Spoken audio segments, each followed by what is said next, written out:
By default ऐसा ही हमको सिखाया भी गया है मॉरल साइंस की बुक्स में कि सबके लिए अच्छा करो, ये करो, वो करो। बट एक्चुअल में सोशल सर्विस होती क्या है, ये कभी हम पूछते ही नहीं है, समझते ही नहीं है। ध्यान से सुन लेना इस बात को, अगर समझ गए तो आपकी लाइफ की एक बहुत बड़ी प्रॉब्लम सॉल्व हो जाएगी।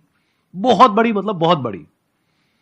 क्या एक फ्लावर एक पार्क में है, मान लो गुलाब का फूल है, उसमें से खुशबू आ रही है, वो सोशल सर्विस कर रहा है, नहीं कर रहा है?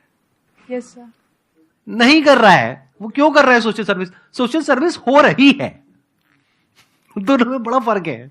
उसके होने की वजह से वहां पर खुशबू है उतने दायरे में जहां पर वो है, बट क्या वो सोच करके सोशल सर्विस कर रहा है? क्या वो इसलिए खुशबू फैला रहा है कि लोगों को बड़ा अच्छा लगेगा, लोगों की लाइफ बढ़िया हो जाएगी, लोग रिलैक्स हो जाएंगे? उसको सबसे फर्क पड़ता है?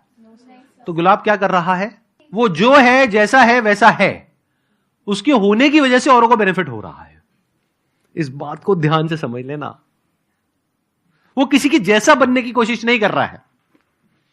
ये नहीं कि उसके फ्लावर के पास से कोई निकला और वो वहां पर उसने पेड़ के ऊपर देखा कि एक कोयल बैठी है और वो कुछ बोल रही है, गा रही है, व्हाटएवर, और उसने देखा कि लोग उसकी तारीफ कर रहे हैं और उस फ्लावर ने कहा मेरे को कोयल बनना है।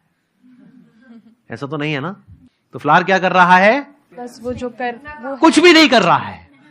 वो जैसा है सो है। कोयल क्या कर रही है? किसके जैसा बन रही है? जैसी है सो है, बट उसके होने की वजह से सोशल सर्विस हो रही है। ध्यान से सुन लेना, मेरी इस बात को समझ लेना। ये जो ठेकेदार होते हैं ना सोसाइटी के, इनसे खतरनाक लोग कोई नहीं होते हैं। आप लोगों को ये बातें समझ नहीं आएंगी। मैं हर तरह के आदमी से मिला हूं, आदमी औरत व्हाटएवर, तो मुझे पता है अंदर से कैसे होते हैं। तो कभी ठेका मत लो सोसाइटी का। Look at your life, look at your personality, what kind of a person are you. जैसे अभी आपने बोला कि मेरे को लोगों से बात करना अच्छा लगता है, लोगों से इंटरेक्ट करना अच्छा लगता है, तो अगर आपका करियर ऐसा ही हो जहां पर कि आप लोगों से बात कर सको, इंटरेक्ट कर सको, और उसके लिए जो तैयारी कर दी है उस करियर के लिए उसमें भी कुछ ऐसा ही हो, तो बढ़िया हो गई लाइफ। Yes sir. आपकी जो मेन प्रॉब्लम है वो ये है कि अब मैं क्या करूं? क्या मैं इसको छोड़ दूं? या छोड़ने के क्या रेपरकशंस है? दुनिया बोलेगी, बाहर में गई दुनिया, बोलने दो। क्योंकि अगर अभी नहीं छोड़ा और 4 साल बाद छोड़ा तो दुनिया और बोलेगी। सर अभी भी छोड़ना मुश्किल है। अभी छोड़ना अगर मुश्किल है, अभी तक कितने अटेम्प्ट दे चुके हो आप? सर ये मेरा फर्स्ट होगा, बट मैंने अपना साल पूरा निकाला दिया है। तो अभी 1 ही साल हुआ है ना?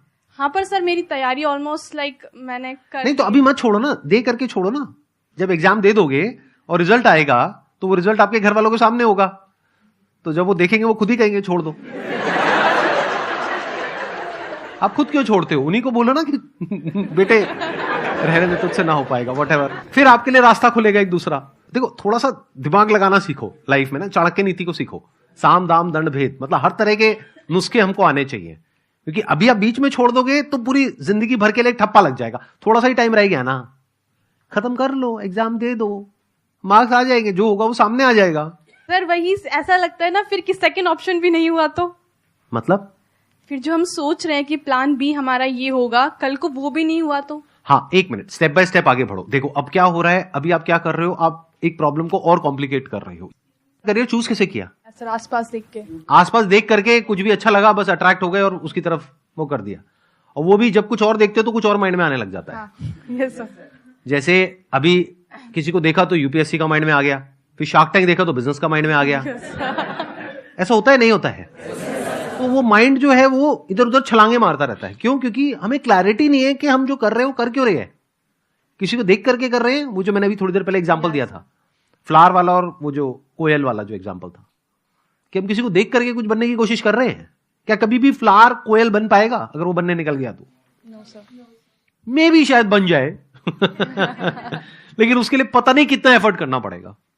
तो वो हो गया एक मुश्किल रास्ता।